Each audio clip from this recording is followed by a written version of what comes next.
We are beginning a program today, and it's a pilot program which will certainly grow into something larger and larger, and that is a community contact tracing program. We've done contact tracing all along. That a contact is a person who's been exposed to someone that we document to have the COVID infection. When we find someone who has a COVID infection, those people are immediately isolated. But we also work with them to figure out who their contacts were.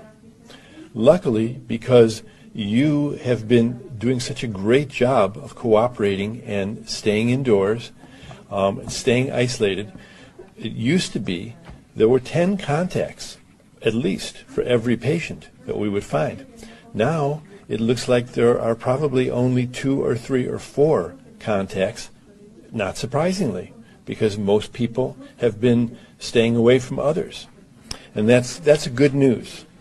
But the purpose of this program is to bring on people. We're going to start with 10 people. We may bring on up to 50 or even more as the program grows and as we see the needs for it.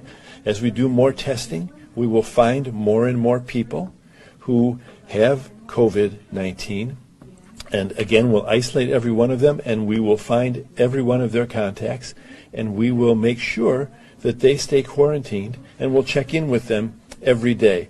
In other words, what this program means is that we're going to do a more complete job, and we're going to do a more meticulous job of making it less and less possible for others in the county to run into someone with COVID-19 infection.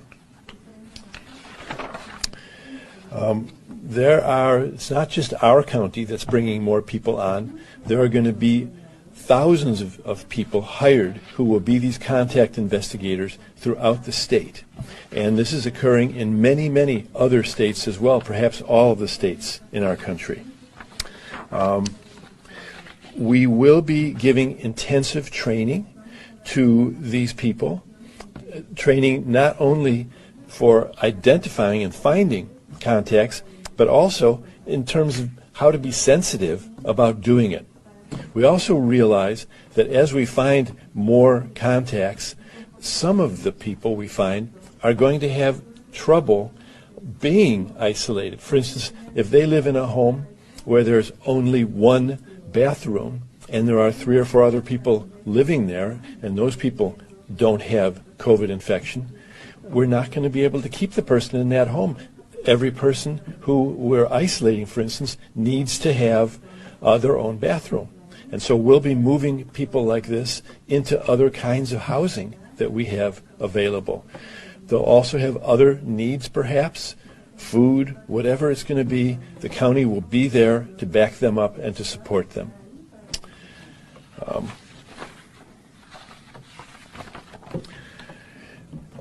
We just talked about going from phase 1 into phase 2. We feel that it is very likely that we will have the factors that will qualify us to move into phase 2. And what this means is that we will be able to liberalize some of the segments of our daily life here in our county.